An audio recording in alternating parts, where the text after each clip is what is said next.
వాళ్ళ మనతో పాటు ప్రముఖ ఆధ్యాత్మికవేత్త, భారతీయ శంకరపీఠ వ్యవస్థాపకులు, బ్రహ్మశ్రీ తిరుపతిమూర్తి అవధాని గురుగారు ఉన్నారు. వారితో మాట్లాడిద్దాం. గురుగారు నమస్కారం. ఓం శ్రీ మహాగణాధిపతయే నమః. గురుగారు, మనం నిత్యం చూస్తున్నాము, ఏదో ఒక సంఘటన ఎక్కడో ఒక చోట జరుగుతూనే ఉంది. అటు అత్యాచారం అని కానివ్వండి, యాక్సిడెంట్స్ రూపంలో, లేదంటే అగ్ని ప్రమాదాలు. సో ఇలాంటివి చాలా జరుగుతున్నాయి.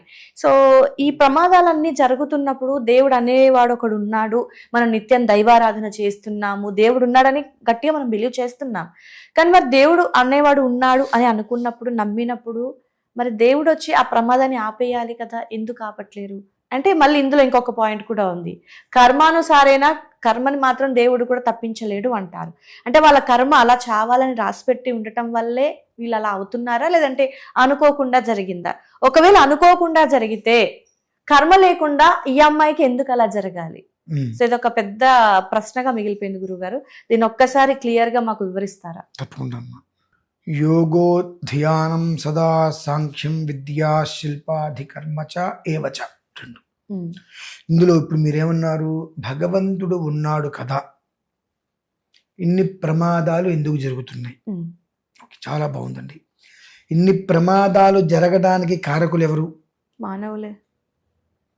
ఇప్పుడు భగవంతుడు ప్రతి మనిషికి ఆలోచనలు ఇస్తున్నాడు.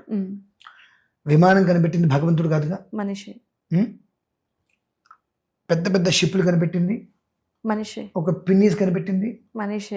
భగవంతుడు కనిపెట్టింది మనిషిని. అవును. తత్మావన్నీ కూడా మనం కనిపెట్టినవి. మనిషి కనిపెట్టినాడే.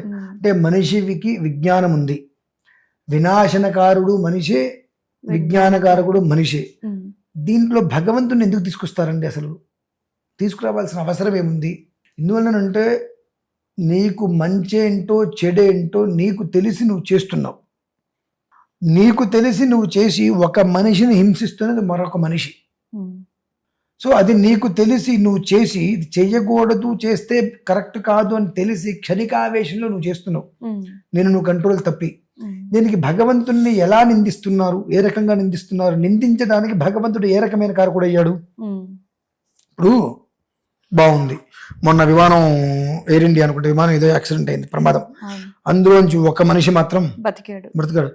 మరి ఆ ఒక్క మనిషి బ్రతికినందుకు భగవంతుడు ఆ మనిషిని బ్రతికించాడని చెప్పి అనలేకపోయారుగా. అతని యొక్క ఆయుష్ ఉంది. ఇందులో మీకు ఒకటి చెప్తాను, గుర్తుపెట్టుకోండి. రెండు ప్రాణుల కలయిక అంటే ఇద్దరు మనుషులు కలయిక ఒక జీవికి ప్రాణం పోస్తుంది. అలాగే అనేక కారణములు కూడిక ఒక మనిషి మరణం. రెండు ప్రాణుల కలయిక ఒక ప్రాణానికి జీవం పోస్తే అనేక కారణములు కూడిక ఒక మరణం. ఒక మనిషి యొక్క మరణానికి అనేక కారణములు ఉంటాయండి. కూడిస్తేనే మరణం. అది అకాలము అని మనం అంటాము. అతని జన్మే అర్ధాయిస్తూ ఉంటుంది. ఒకవేళ అతనికి కనుక యోగం ఉంది, అది గండము అయితే కనుక తప్పుతుంది. గండమే అయితే తప్పుతుంది, అర్ధాయుష్య అయితే తప్పలేదు. అది ఏ కారణం చేతనైనా అగ్నిదగ్ధేభ్య అనగ్నిదగ్ధేభ్య, అగ్నిహోత్రం ద్వారా వెళ్ళిపోవచ్చు, లేదంటే ప్రమాదం ద్వారా వెళ్ళిపోవచ్చు, నీటిలో కొట్టుకుని వెళ్ళిపోవచ్చు, ఏ కారణరీత్యా కూడా వెళ్ళిపోవచ్చు.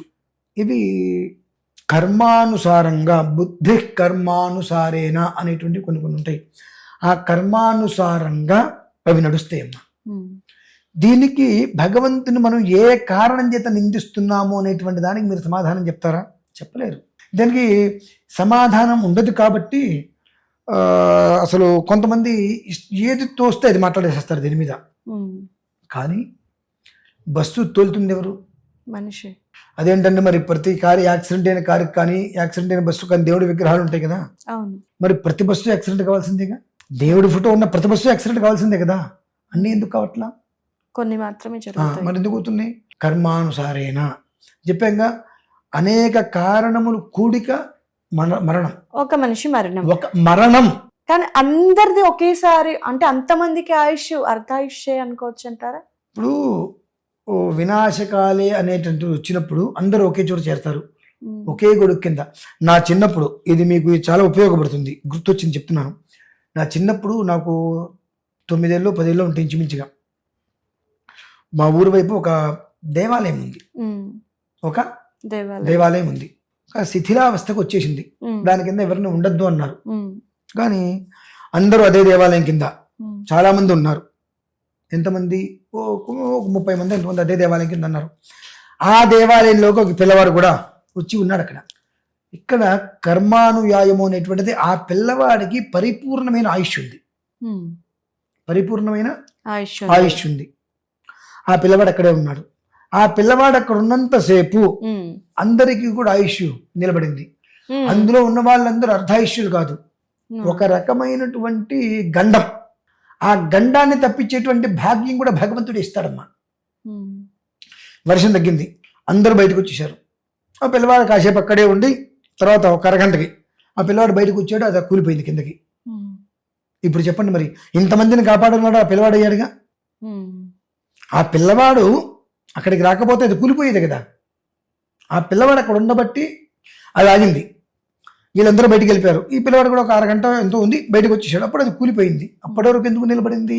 గండం తప్పించబడింది. గండం తప్పించబడింది.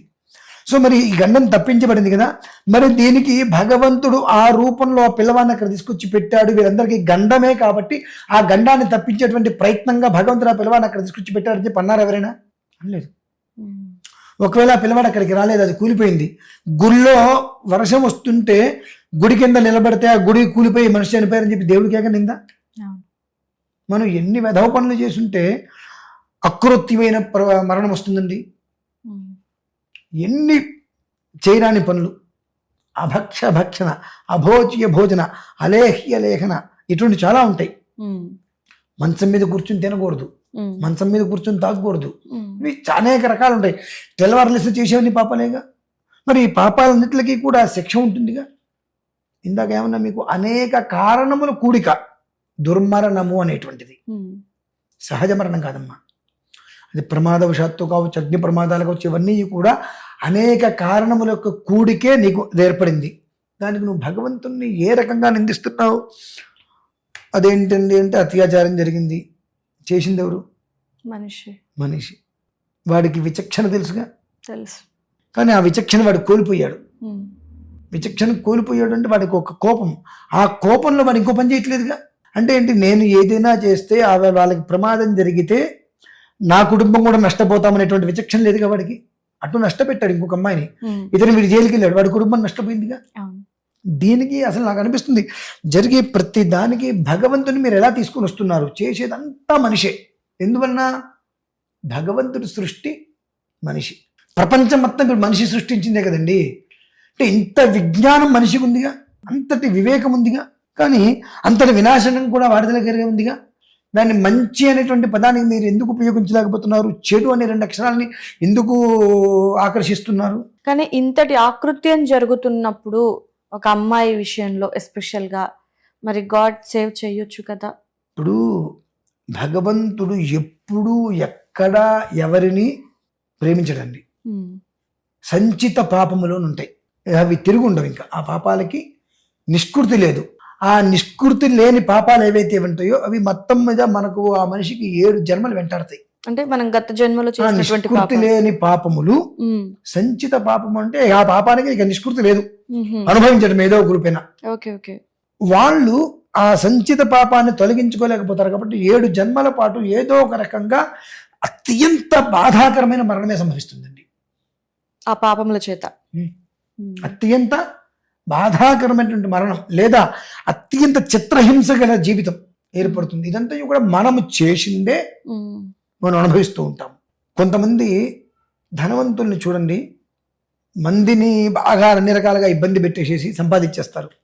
వాళ్ళ కుటుంబంలో సౌఖ్యం ఉంటుందా? దాదాపుగా డబ్బు ఉంటుంది, అన్ని రకాల సుఖాలు ఉంటాయి, కానీ సంతోషంతో కూడిన సౌఖ్యం అయితే కుటుంబంలో ఉండదుగా. ఇంతకు మించిన కర్మ ఇంకేమన్నా ఉందా? అంటే భార్యాభర్తల మధ్యలో ప్రేమానురాగాలు తక్కువ, పిల్లలకి తండ్రికి ప్రేమానురాగాలు తక్కువ, ఎవరికి ఎవరితోటి కేవలం ప్రతి చోట ఒక డబ్బే ముడిపెడుతుంది మినహాయిస్తే రిలేషన్ అనేటువంటిది లేదు. నేను ప్రత్యక్షంగా కొన్ని చూసా. అట్లానా, నాకు డబ్బే ఇంపార్టెంట్, నా తండ్రి ఉంటే ఎంత పోతే ఎంత, నా కొడుకు ఏదైనా పర్లేదు నాకు డబ్బు ఇంపార్టెంట్. ఇటువంటివి అనుకునే నేను వాళ్ళు చూశా. కూడా ఉంటారు. కర్మ ప్రారంధం కాకపోతే 17 ఏళ్ళ 18 ఏళ్ళ పిల్లలకి 400 500 600 సీసీలు బలి కొని పెట్టడం ఏంటండి? దీన్నే అంటారండి కర్మ అని చెప్పి. ఓకే. 400 సీసీ 500 సీసీ 5 లక్షలు 6 లక్షలు 10 లక్షలు పెట్టింది 18 20 ఏళ్ళ పిల్లలకి నువ్వు బండి కొని పెడితే వాడు 20,000 30,000 వెళ్ళమంటే వెళ్తాడా? వెళ్ళడు. ఆ రేంజ్లో వెళ్తే ప్రమాదం జరిగితే చావకో లేదంటే కాళ్ళు చేతులు వెరకొట్టడం పడతాం కదండి. అంటే ఈ సంచిత పాపములు అనేటువంటి దానికి ఏదైతే కనుక నిష్కృతులైన పాపం ఎప్పుడైతే చేసి ఉంటామో దాని యొక్క కర్మ ఈ జన్మలో ఇటువంటి వాటి ద్వారా మనం అనుభవిస్తున్నాము. రుణము అంటారు. రుణం అంటే ఏంటో తెలుసండి? అసలు మనం డబ్బులు పెట్టం కదండి. మన కడుపును పుట్టినటువంటి బిడ్డ ఎవరైతే ఉంటారో మనకన్నా ముందు చనిపోవడమే, లేదా కాస్త అవిటి వాళ్ళలాగా జన్మించటం, మనిషి దిగిన మైండ్ ఎదక్కలేకపోవటం, ఇటువంటివి సంచిత పాపాలండి. ఇందులో భగవంతుని నిందించడానికి ఏమీ లేదు. ఇప్పుడు అదే విషయంలో చూస్తే మనుషులుగా జన్మించిన వాళ్ళలోనే రామదాస్ గారికి భగవంతుడు ప్రత్యక్షమయ్యారుగా, భక్త తుకారాం గారికి ప్రత్యక్షమయ్యారుగా. ఇలా కొంతమంది పేర్లు మనం చెప్పుకుంటున్నాంగా, వాళ్ళని మనం ఆదర్శంగా తీసుకోలేకపోతున్నాంగా. వాళ్ళని ఆదర్శంగా తీసుకొని వీళ్ళకి భగవంతుడు ప్రత్యక్షమయ్యాడని చెప్పి ఇతిహాసాలు పురాణాలు చరిత్రలో మనం చదివాం. ఆ రకంగా మనము ఉందాము అని వాళ్ళని ఆదర్శంగా తీసుకోలేకపోతున్నారుగా. వాడెవడో ఒకరిని కొట్టాడంటే నేను ఇద్దరిని కొట్టాలి, వాడి వెనకాల 4 ఉన్నారంటే నా వెనకాల 6 ఉండాలి అని వెధవతనాన్ని మనం రెట్టింపు తీసుకుంటున్నాం. కానీ అవతల వ్యక్తి దగ్గర భగవంతుడితోటి మంచి క్లోజ్గా సంబంధాలు ఉన్నాయి, ఆ మనిషిని మనం తీసుకోలేకపోతున్నాం కదండి. తీసుకోలేనప్పుడు ఆ కుంచిత బుద్ధి మనలోనే ఉన్నప్పుడు భగవంతుని మనం ఎలా మనం ఆలోచించుకోవాలి. మనకు మనం ఆలోచించుకోవాలి. 2 పిల్లలు గొడవ పడ్డారు, వచ్చారు. ఆ పిల్లవాడు వచ్చి అమ్మవాడు నన్ను కొట్టాడు లేకపోతే నాన్న నన్ను కొట్టాడు అనగానే మనం వాడి మీద తగదాకి వెళ్తున్నాం. నువ్వేం చేసావు నాన్న అని అడగట్లేదుగా. అడగాలి, అదే అడగాలి. నువ్వేం చేసావు నాన్న వాడు నిన్ను తిట్టడానికి అడగట్లేదుగా. వీడు చెప్పగానే వాడి మీదకి యుద్ధానికి వెళ్తున్నారు. నా కొడుకు బాగుపడితే చదువుకున్నాడు బాగుపడ్డాడు, చెడిపోతే నీ పిల్లవాడితో తిరిగాడు చెడిపోయాడు, ఇదేగా మనం అనేది. ఇటువంటి కుంచితమైన కులుప్తమైనటువంటి బుద్ధి మనలో ఉండి మనం భగవంతుని నిందించడం అది తప్పు కదమ్మా.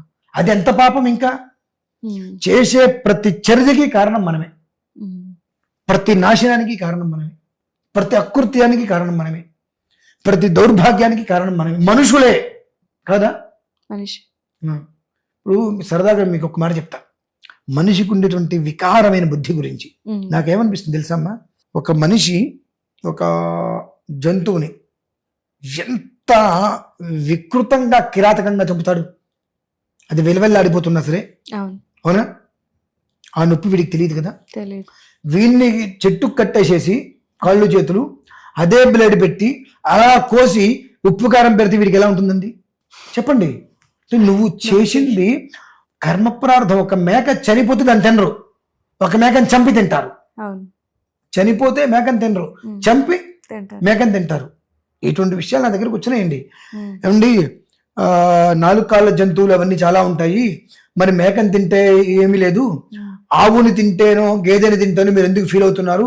సరే గేదెని విషయం పక్కన పెట్టద్దాం. ఆవుని తింటే గోహతి మహాపాపం, గోవుని తినద్దు ఎందుకంటున్నారు? మేము పందిని తింటాం, అన్ని తింటాం కదండి, గోవుని మాత్రమే ఎందుకంటున్నారు అన్నారు.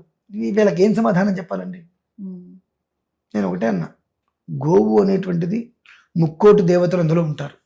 దేవానాం ఆద్యం ఆహారం. భగవంతుడికి చేసేటువంటి ప్రతి క్రతువుకి ఆవు నెయ్యి వాడతాం, ఆవు పాలు వాడతాం. సో వాట్ అన్నాడు. ఓకే మంచిది నాయనా, ఆవు పాలు నువ్వు తాగుతావు కదా, తాగుతానండి. మరి పందిని తింటావు కదా, తింటాండి. పంది పాలు తాగుతావని అడిగా, చెయ్యి అన్నాడు. ఏ పందిని తిన్నప్పుడు పంది పాలు తాగటానికి చెయ్యి అన్నాడు. అలా ఉంటాయమ్మా. అంటే మనిషి తనకు నచ్చినట్టుగా ఉంటూ తనకు నచ్చింది అయితే అంత ఓకే, తనకి నచ్చింది జరగకపోతే దేవుడు లేడు. అంటే ప్రతి దానికి దేవుణ్ణి నిందిస్తే నేను సెలబ్రిటీ అయిపోవచ్చు. ముందు దేవుణ్ణి నిందిస్తే, సనాతన ధర్మాన్నో దేవుణ్ణో బ్రాహ్మణ్ణో నిందిస్తే నేను సెలబ్రిటీ అయిపోవచ్చు ముందు అందరిలో. అది దృష్టిలో ఉంచుకొని సంబంధం లేకుండా కూడా ప్రతి దానికి దేవుడు అని వెలిపెట్టి, మామూలుగానే మన వాళ్ళకి భక్తి కొంచెమే, ఆ ఉన్న భక్తిని కూడా చంపేసే ప్రయత్నాలు చేస్తున్నారండి. దేవుణ్ణి నిందించడం వల్ల ఉపయోగం ఏం లేదు. నిన్ను నువ్వు నిందించుకో. ఒక జంతువుని హింసించి చంపుతున్నావు కదా, ఆ రకంగా నిన్ను హింసిస్తే నువ్వు ఓర్చుకోగలవా? ఓర్చుకోలేము. మరి ఇంకొకరిని హింసిస్తున్నా ఉన్నప్పుడు దాని యొక్క కర్మ ఫలితం నువ్వు అలానే అనుభవిస్తావు, అదే రూపంలో అనుభవిస్తావు, తప్పదు, అదే జరుగుతుందమ్మా. ఓకే. అది విషయం. సో అంతా విన్న తర్వాత నాకు కొంచెం మైండ్ చాలా బ్లాంక్ గానే ఉంది గురువుగారు. అంటే లేదమ్మా, నిజమే జరుగుతుంది, రెండు మన చేతుల్లోనే ఉన్నాయి. మంచి మన చేతుల్లోనే ఉంది, చెడు మన చేతుల్లోనే ఉంది. కానీ మంచి బుద్ధి ఇచ్చిన దేవుడే చెడు బుద్ధిని కూడా ఎందుకు ఇచ్చాడు? చెడు బుద్ధి భగవంతుడు ఇవ్వడమ్మా. చెడు బుద్ధి భగవంతుడు ఎవ్వడు ఇవ్వడు. జ్ఞానం ఒకేలా ఉంటుంది. ఈ 5,000 ఎలా ఉన్నాయి? ఒక్కోటి ఒక్కోలా ఉన్నాయి కదా. భగవంతుడు అందరికీ ఒకటే బుద్ధిస్తాడు. నువ్వు ఎదుగుతున్న కొద్దీ ఒక్కొక్కరిని చూసి అది నాకు కావాలి, నీకు సంబంధం లేనిదేదో నాకు కావాలి అని చెప్పి నీ బుద్ధిని నువ్వు మార్చుకుంటున్నావు. ఇప్పటికి కూడా మీరు ఇంకా భగవంతుడు చెడు బుద్ధి ఇచ్చాడని ఎలా అంటున్నారండి? అంటే గురుగారు ఓకే, అందరికీ ఒకే రకంగా ఇస్తాడు, దాన్ని ఎలా వాడాలనేది మన చేతుల్లోనే ఉంటది. కానీ ఒక క్షణం ఆ మనసు అలా మారిపోతుంది. అది తప్పు ఎవరిది అంటున్నా? అది మనిషిదే అవుతుంది, మనిషిదే. కానీ దేవుడు క్రియేట్ చేసింది మనల్నే కదా, ఆయన చేసిన వాళ్ళ బొమ్మలమే కదా మనమంతా కూడా. అవును. సో బుద్ధి జ్ఞానాన్ని ఇచ్చింది కూడా ఆయన్నే కదా. మీరు ఒక బొమ్మను తయారు చేస్తున్నారు, మీరు ఒక బొమ్మ తయారు చేస్తున్నారు, ఆ తయారు చేసిన బొమ్మ మీ మాట వినట్లా, ఏం చేస్తారు? తీసేస్తాం. అదే జరుగుతుంది. ఏదో రకంగా తీసేయాలి, దాన్ని డిస్మాంటిల్ చేసేయాలి అంతే. ఇప్పుడు మనిషి తయారు చేసిన రోబో మనిషినే ఇబ్బంది పెడుతుందిగా, ఏం చేస్తున్నారు మరి? డిస్మాంటిల్ చేసేస్తున్నాం. అలాగే భగవంతుని జ్ఞానాన్ని ఇచ్చాడు, నువ్వు దాన్ని మంచిగా వాడుకుంటే నీకు తోడుగా ఉంటాడు, చెడుగా వాడుకుంటే వదిలేస్తాడు. ఒక మనిషి కత్తి పట్టుకుని 100 మందిని పొడిచాడండి, ఆ కత్తికి ఏమన్నా జాలి ఉంటుందా? వీడు నాకు 100 మందిని పొడిచాడు కాబట్టి 100 మంది రక్తం నాకు తగిలింది కాబట్టి వీడి పొడుచుకుంటే మనం దగ్గకూడదని అలా ఏం ఉండదు కదా. అలాగే నువ్వు మంచి వైపు వెళ్తే భగవంతుడు నీకు అలానే తోడుంటాడు, నువ్వు చెడు వైపు వెళ్తే నేను వదిలేస్తాడు ఆయన. నువ్వు అన్వేషించుకోవాలి, నీకు మంచి చెడు తెలిసి నువ్వు అందులోకి వెళ్ళావు, దాని తగ్గ శిక్షను అనుభవిస్తావు, వదిలేస్తాడు. కర్మానుసారైనా అనుభవించాల్సింది. ఓకే గురుగారు, చాలా విషయాలు ప్రజెంట్ జనరేషన్కి చాలా అవసరం ఉన్న విషయాలు, తెలుసుకోవాల్సిన విషయాలు చాలా వివరించారు, చాలా క్లుప్తంగా. ధన్యవాదాలు గురువు గారు.